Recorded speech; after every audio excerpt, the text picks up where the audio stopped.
Trident CA30. Ayan, oh. Trident Trident USA America's number 1. Number 1. CA30 na power amplifier. Okay? Binuksan ko na agad siya, oh. Kasi ginawa natin ng content ng review. Shoutout sa may-ari nito na galing Bicol pa ito. Pero pinadala rito sa may Marikina, tapos pinadala rito sa atin. O, di ba? Ang gulo. Shoutout kay Bossing na pinagkatiwalaan tayo na gawin yung unit nila. Bali, itong power amplifier na to, tapos merong 4 na speaker yan na mga neo magnet palit ng coil. Okay, ang issue naman nito kaya dila rito sa atin, ang sabi is wala daw audio. Wala daw siya audio. Ngayon nung binuksan ko and din nung tinisting ko, meron naman siyang audio. Meron naman eh. Working naman siya. Ito, naka-on na yan. Meron lang ako isang napapansin dito eh. Itong klaseng design na to, kapag i-plug in mo, automatic gumagana na agad siya. Wala siyang, hindi mo siya madidelay. Pakita ko lang sa inyo. Ayan ha. Yung tuck switch ito ha, hindi ito yung normally close ha. Yan ha, tuck switch yan. Ngayon, tingnan nyo. Ayun, nag-standby. Nag-standby siya, babira oh. Kanina ayaw eh, diretso andar siya eh. Baka nagluloko lang. Ngayon, wala daw audio. May nakakabit na speaker, tapos merong audio input. Laptop natin gumagana. Okay? Tingnan nyo kung ano mangyari. May audio siya oh. May audio. Honest tayo, hindi tayo nagsisinungaling eh. Kung walang audio, di walang audio. Kung may audio, di may audio. Sabihin natin may audio, di ba? Kaysa magsinungaling tayo. Yan, gumagana siya ah. Baka makapiright naman ako. Okay, working siya. 2 channel. 'Di ba? Ngayon, anong gagawin ko dito? Gumagana naman siya, oh. Okay, working naman siya, oh. 'Di ba? Ngayon, para may gagawin ako, ay fix bias natin. Ito, okay, off ko muna. I-fix bias na lang natin para sureball na, di ba? Para sureball na. Pang matagalan na yung datingan niya. Para yung biasing niya, andun na, sureball na. Bago nila uwi sa may Bicol. Kasi sabi ni Bossing, kailangan daw yung mga unit bago nila uwi sa Bicol, sigurado na or secure na. Kasi may hirap nito, pagdating dun sa may Bicol, ayaw na naman, di ba? Masira tayo. Kaya sabi ni Bossing, yung sigurado na. Although sa audio naman, sigurado naman ako na may audio siya eh. Di ba? Sigurado naman ako may audio kasi kita nyo naman, tumutugtog. Fix bias na lang natin. Okay? Yung trimmer na ginamit is kulay blue. Yung katulad sa may live. Tingnan natin kung anong maging labasan mamaya nyan. Sa ngayon, sukatan muna natin. Honest tayo eh. Pag sinabing walang audio, di walang audio. Pag may audio, di may audio. Di ba? Ngayon, okay. Pakita ko sa inyo yung biasing niya. And then yun yung kukunin natin na reference na bias mamaya. Balistad. Ba't ganito? Balaging balistad yung salang ko ah. Kasi meron pa akong susunod dito. Trident na CA18 na naman ulit. Yan yung bias niya. Medyo mababa. Sakto lang yan. Pang probinsya na datingan. 0.26. Diba? 0.26 oh. 0.26 ngayon dito. Pares lang oh. 0.26 oh. Diba? Mababa lang pala yung bias nito. Okay, ngayon dahil i-fix natin yan, yun na yung reference na gagamitin natin or yung bias na papalabas natin. Nasa 0.26 lang. Para tama yan, para hindi siya ganun kainit. Okay, channel 1 muna. Baklasin ko channel 1. Tapos i-ambing natin sa channel 2 mamaya. Okay, baklasin natin. Mabilis ang video lang ito. Pinaklas ko na yung channel 1. Channel 1 muna. Mabilis ang video lang ito. Tapos yung trimmer na ginamit ay itong linear. Linear kasi tawag ko rito eh. 102 meaning 1K. Nakalagay naman sa board 102 din oh. 1K. Tapos subok muna tayo. 510 ohms yan. Nilagay ko. Kita ba yan oh? 510 ohms. Linaw ng mansanas natin oh. 510 ohms ha. Nulit ko, 510 ohms yan. Pinanggalingan yan is 102. Ngayon, balik natin to. Tingnan natin kung ano magiging kalabasan sa tawas. Kung ano yung bias niya. Ngayon, tingnan natin kung ano magiging bias nito ah. Kailangan no, sa mga 0.26 lang eh. Sana madali agad.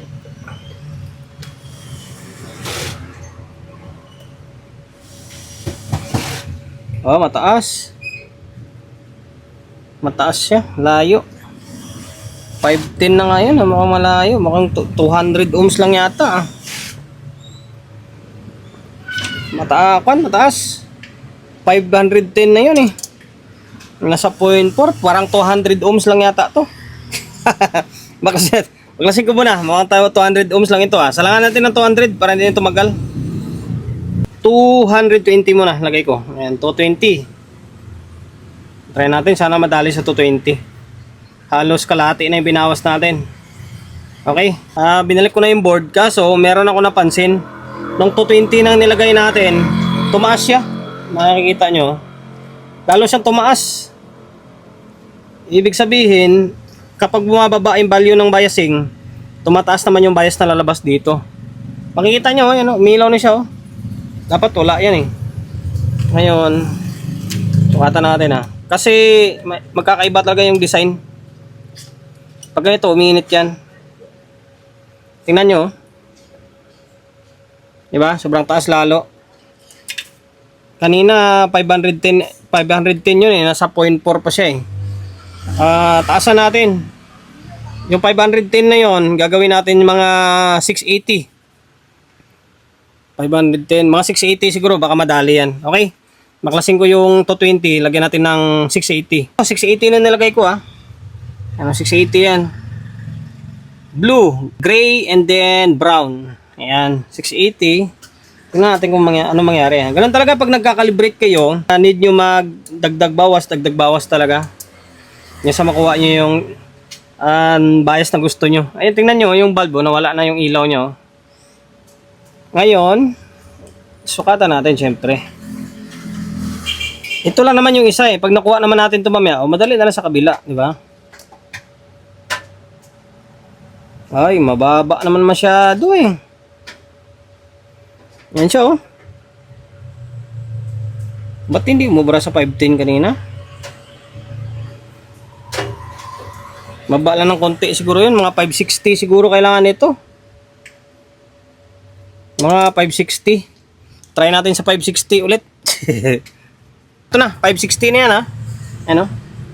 Green, blue, brown. Yan, 560 ohms. Ohms ha. Hindi siya K. Okay. Ngayon, let's do the sukat-sukat. Okay, piston natin, tester natin. Okay, medyo malapit-lapit na siya. Ayan. Hala, mawala ah. Bakit ganun? Okay, dito. O, yan oh. Oh, ha? 560. Pwede na yan, 560. Oh, sa full siya oh. Di ba? Okay. 560 ohms ang gamitin natin. Okay. Ganyan lang pag-calibrate. Gusto nyong taasan yan. Kung gusto nyo taasan, baba nyo. Sabihin natin mga 510. Yan, magpo 0.4 yan. Kung gusto nyo pang ibaba, yung 600, ay yung 510 na yan, gawin yung sabihin natin mga 600. Ayan, bababa palalo yan. Meron kasing design, kung mapapansin nyo, di ba, yung mga nakalibrate ko, kapag tinataasan mo yung bias ng value ng bias na nilalagay mo, bumababa yung bias. Meron din naman design na kapag tinasan mo yung bias, tama ba? Basta vice versa siya. Kapag tinasan mo yung value, bababa yung bias. Kapag binabaan mo naman yung value, tataas yung bias. Basta vice versa yung datingan niya. Okay, kaya dagdag bawas yung pinaka the best dyan. Okay, nakuha na natin yan, 560. O, ganun din isasalang natin dito. Okay na yan. Pinix ko na rin yung isa. Kung ano yung value doon, siyempre, same din yung value na ginamit natin dito. Focus, ayan. Focus. 560. Ayan o, 560. Okay. Ngayon, balik natin to para matapos na yung walang kwentang vlog natin. Okay, bali ito. Naibalik ko na yung dalawang board. Okay, nagsalpak na ako ng speaker and then audio input. Try nga natin sukatan kung hindi magbago yun kapag may speaker. Minsan kasi yung iba kapag may speaker is nagbabago yung bias niya. Although wala pa naman signal. Ayan, 0.26. Tapos dito kailangan meron din siyempre. Paras lang tumaas lang ng konti ito dahil may speaker eh. Okay, goods na yan. Yan na yung mga trimmer 102. Again, ngayon nag-apply na yung laptop natin doon. Okay, bira.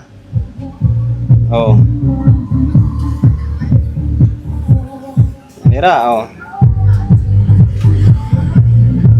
makaka-copyright naman tayo. Okay, meron. Okay, goods. Hanggang dito na lang. Haba lang lalo yung video natin. Ano, may nakukuha ba kayo? Okay, yun na lang yung maibigay ko sa inyo na idea. Kasi may working naman siya, gumagana naman talaga siya Yun lang kung paano na lang, sabihin natin kung gusto nyong i-fix bias ito or may encounter nyo ng itong klaseng unit, umiinit siya and then nagbago yung bias niya, kung gusto nyong i-fix bias, kung trip nyo i-fix bias, yun lang yung idea na maibibigay ko sa inyo. 560 ohms ang ginamit ko na value. Okay. Maraming salamat kay Bossing na taga Bicol. Ayan. And then nasa Marikina daw. Bicol, Marikina. Next na lang natin yung kanmo doon, bibilang ko pa ng coil yan, yung mga speaker doon ng mga Neo. And then promotion, bago tayo magtapos, syempre, shop natin, Solid G Electronics Repair Shop. 61 Don Julio, Gregorio Street, sa Uyo Road, sa Uyo, Quezon City.